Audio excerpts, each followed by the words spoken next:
और इसके आगे की कथा में श्री सुखदेव स्वामी जी महाराज कह रहे हैं, कर्मण्यवाधिकार श्लेषु कदाचन। कर्मण्यवाधिकार करे कर्म नहीं करोगे तो फल कहां से देंगे जी। भगवान जाएंगे नहीं कादो करने, ना गुरु जाएंगे। भगवान का परीक्षा लोगे तो एक बार आपका खेती कर देंगे, कादो कर देंगे, खेत भी बोल देंगे, लेकिन सब दिन कहोगे कि हमारा कादो करके धान रोपा करके काट के लाके घर पहुंचा दे, तो ये तो गलत बात होगा। एक बार आपका कोई भी काम भगवान करके दिखा देंगे। भगवान करते हैं भक्तों का काम, लेकिन एक बार। अब ये नहीं है कि बराबर भगवान से ही धान कटवाओ, भगवान से कादो करवाओ और रोपा करवाओ, ऐसा थोड़ी है। कर्म करो, कर्म करो, कर्म करना चाहिए। भगवान श्री कृष्ण ने कहा कर्मण्येवाधिकारस्तु मां फलेषु कदाचन। हे अर्जुन, कर्म नहीं करोगे तो फल हम कहां से देंगे।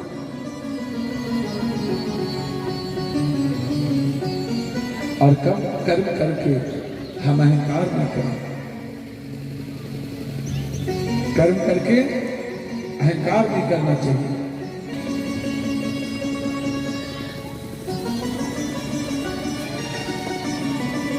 एक भाली एक भक्ता है। देखिए, भोले भक्त को भगवान मिलते हैं, जिसका नाम है कर्मा बाई। कर्मा नाम क्यों पड़ा? भगवान आके कहते थे कलयुग करने के लिए, करना मां करना, क्या कर? कलयुग भोजन बनाना, जल्दी बना, मुझे भूख लगी है। ये भक्तमाल की कथा है।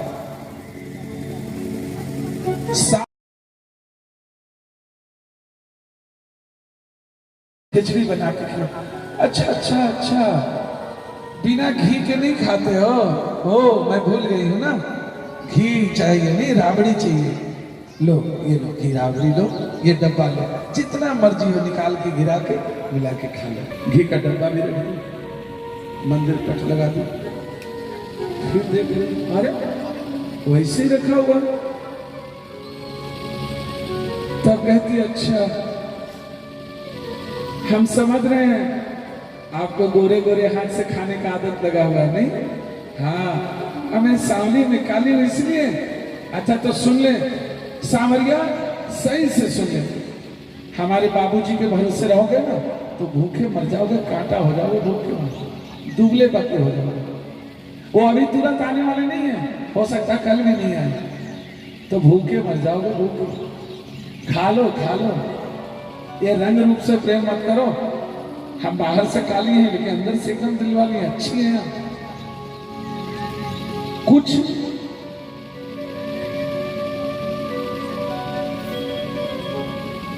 तब कहती है कि एक बात सुनो, अगर तुम नहीं खाओगे ना तो हम भी नहीं खाएंगे। लो, तुम भी भूखे रहो, हम भी भूखे रहेंगे। तुम भी भूखे मरो, हम भी मर जाएंगे, ठीक है, लेकिन नहीं खाऊंगा। मैं तो गरीब, तुम्हें भूख लगी है, मुझे भी भूख लगी, मुझे नहीं देखते, मैं भी तो छोटी सी बच्ची हो, नहीं खाओ, ठीक है, तुम भी मत खाओ, हम भी नहीं खाएंगे। फिर याद आया कर्मा बाई को, अरे अरे अरे अरे, हमने पर्दा नहीं किया है। पर्दा,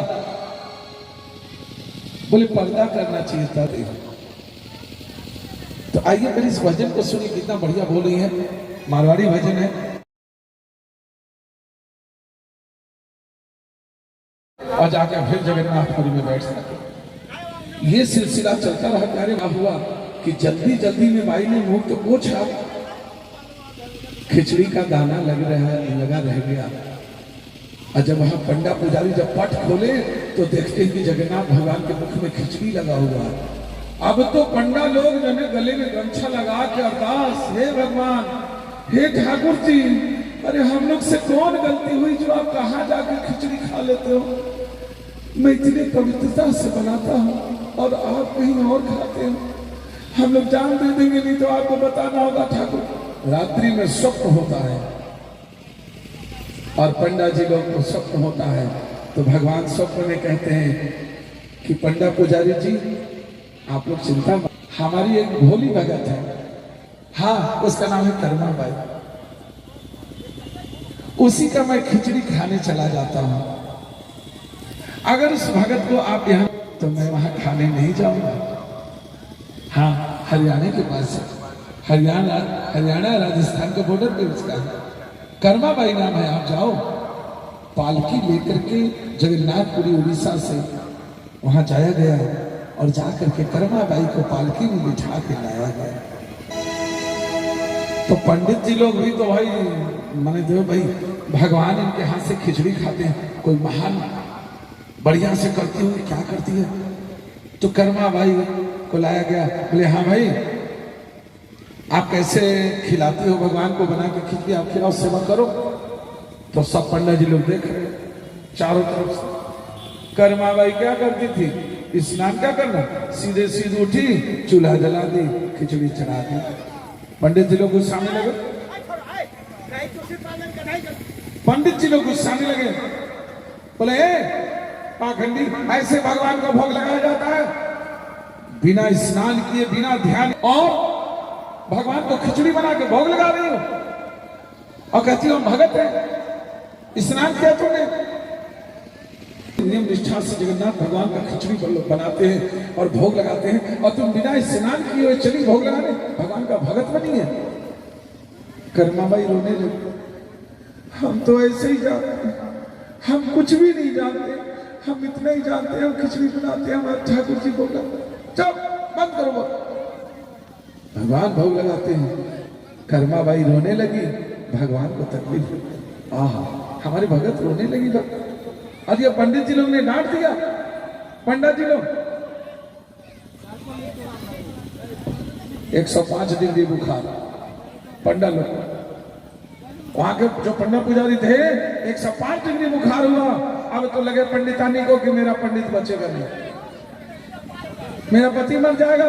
जाके गले में साड़ी को लपेट के अरदास किया कि हे जगन्नाथ भगवान, हमारे पति से क्या गलती हुआ, इतना बुखार है, अब नहीं बचेगा। पंडित जी कुछ तो करो। रात में स्वप्न हुआ कि सुनो पंडितानी, अपने अपने पंडित जी को बोल दो, हमारी जो भगता आई है ना कर्मा बाई, वो बड़ी पवित्र है, मन का भोली है, उसको पता नहीं, ज्ञान नहीं है कि स्नान करके बनाना चाहिए भोजन, भगवान को भोग लगाना चाहिए। उसको एक ही बात पता है कि हमारा कन्हैया छोटा सा लल्ला है, उसको सवेरे भूख लग जाता है, जैसे बच्चे को अपने पुत्र को भोजन कराती है माँ, उस दर्द के साथ हमको भोजन कराती थी कि मेरा बेटा, मेरा बच्चा आ गया भूखा हुआ, इसको खिचड़ी खिलाना है, बस यही वो जानती थी और कुछ नहीं जानती थी वो, कोई नियम कानून निष्ठा नहीं। और उसके भाव को हम पाते हैं, अब पाने जाते थे, और तुम्हारे पति ने डांट के उसको रुला दिया, वो रो रही है, दुखी हो गई है, जाओ उससे क्षमा मांगे। पंडित जी लोग, पंडित जी लोग गले में गमछा लगा के गए, बोले हे भाई, भाई भाई मतलब बहन, हे कर्मा बाई है बहन, क्षमा कर दे बहन, तू जीत गई, मैं हम लोग हार गए, तू जैसे भोग लगाती है तेरे ही भोग से भगवान ठाकुर जी प्रसन्न है, हम कौन है नियम कानून लगाने वाले, बहन तुझे से भोग लगाती है तू लगा, हमको क्षमा कर दे बहन, हम तुम्हें डांट दिए। आज पुजारी जी लोग क्षमा मांगते हैं, तब वो स्वस्थ हुए, सब लोग का बुखार गया, और तब भगवान का आदेश हुआ हमारे भक्ता को लेकर के आया जाए, डोली में बिछा करके और भगवान जगन्नाथ भगवान के मंदिर में ले जाया गया।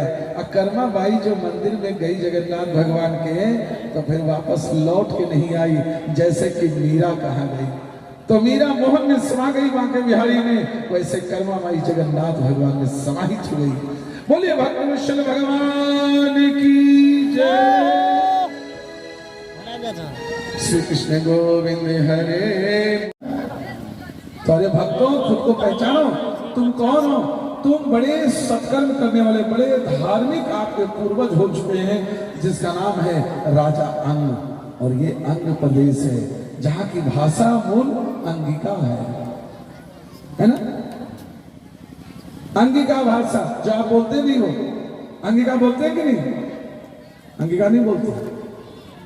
अंगिका समझते हो कि नहीं? आप जो बोलते हो अंगिका ही है।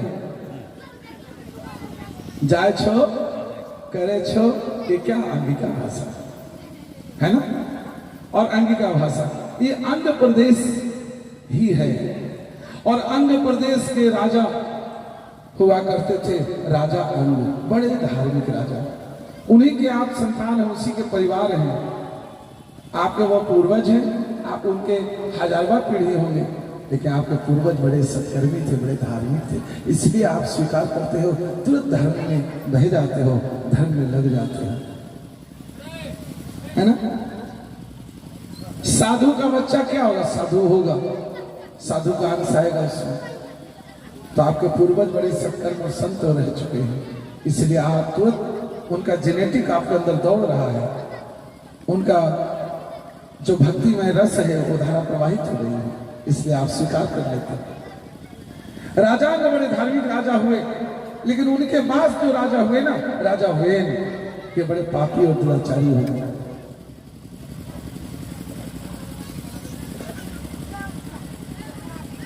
तो राजा वेद के समय में भगवान का कथा होना, सत्संग होना, कीर्तन भजन, हवनात्मक यज्ञ, कुछ नहीं। खाओ पियो मांस मंदिरा, झूमो नाचो गाओ, नाच ड्रामा करो, कोई कथा सत्संग नहीं करने देंगे, कोई कीर्तन नहीं होगा, कोई यज्ञ नहीं होगा। तो क्या होता है प्यारे भक्तों, जब हम सत्कर्म कम करते हैं ना, बाढ़ही जब जब होही धर्म के हानि, बाढ़ही असुर अधम अभिमानी। जब धर्म कम हो जाता है ना, तो अभिमानियों का, व्यभिचारियों का, दुराचारियों का, आसुरी प्रवृत्ति वालों का संख्या बढ़ने लगता है, और तब भक्तजन सताए जाते हैं। तो अभी वैसा नहीं हुआ है महाभारत काल के जैसा। अभी बहुत माँ बहन का पहचान है, अभी भगवान का भजन हो रहा है, यज्ञ हो रहा है, सत्कर्म हो रहा है। तो कमजोर होने के बाद की वृद्धि होती है। इसलिए जब सत्कर्म कम हो गया तो भगवान निराश हो गए, नाराज हो गए, नाखुश हो गए। बोले भक्तों, तुम लोग भजन नहीं करोगे, यज्ञ नहीं करोगे, तो हम तुमको पानी नहीं देंगे, हम पानी नहीं बरसाएंगे, तुम कैसे जीवोगे? जी लो। तो यज्ञ हम क्यों करते हैं? बोलो, कल पानी पड़ा, आज पानी पड़ा, कैसे पानी भगवान दे रहे हैं? यज्ञ से प्रसन्न है कि नहीं यज्ञ हो रहा है। आप क्या ही नहीं हो रहा है, और भी बहुत जगह हो रहा है। अभी चारों तरफ भागवत महापुराण की कथा बच रही है, साधारण बात नहीं है। पाप के ऊपर धरती नहीं टिकी है, एक से एक सत्कर्म, एक से एक धर्म हो रहा है, और एक से एक माताएं बहनें, हमारे भगत भाई धार्मिक हैं, जो सेवा धर्म पर टिका हुआ है ये धरती। नहीं तो धरती कम कर हो। लेकिन जितना आप दिखाई देता ना बुरा, उतनी अच्छाई भी हो रहा है इस भूमि पर, सत्कर्म भी होता भी धरती टिका हुआ। आप समझते होंगे कि हमें नहीं, और भी लोग एक से एक विलक्षण भक्त हैं, एक से एक दानी, एक से एक सेवा करनी माताएं बहनें भगत भाई हैं। आप मिलोगे तो कहोगे अरे कि हम ही हैं, लेकिन बाप रे बाप, ये तो हमसे कई गुना आगे है। आपका वहां पर समझ में आ जाएगा। आप सोचेंगे आपसे भी ज्यादा लोग हैं। मैं बता रहा हूं ना, बचना 500 के नोट के दान का छल्ली लगा हुआ था। क्या बताएंगे? आपसे झूठ बोल के क्या करेंगे? आपको तो लाइन धरा रहे हैं, धर नहीं रहे। मैं तो कह रहा हूं कि बच्चों के नाम से आप लोग कॉपी कलम कुछ तो लेकर के, कोई ऐसे हमारे कमेटी के सदस्य हैं, वो भी अगर खड़े होकर के कि जो माताई को आपको दान देना है, तो उन बच्चों का नाम ले, उनके माता का नाम, पिता का ले, यहाँ से उच्चारण होगा, उनको आशीर्वाद प्राप्त होगा। ये दान करने का लाइन धर नहीं रहे हो आप लोग। मैं तो मार्ग दिखा रहा हूँ, चलना तो आपको है ना। तो राजा वीर के समय में पाप बढ़ गया, सत्कर्म कम हो गया, पानी बरसना बंद हो गया, भूमि में दरारें पड़ गई, अकाल पड़ गया, सूखा में बीज बोया जाता, पृथ्वी बीज की चोरी कर लेती। एक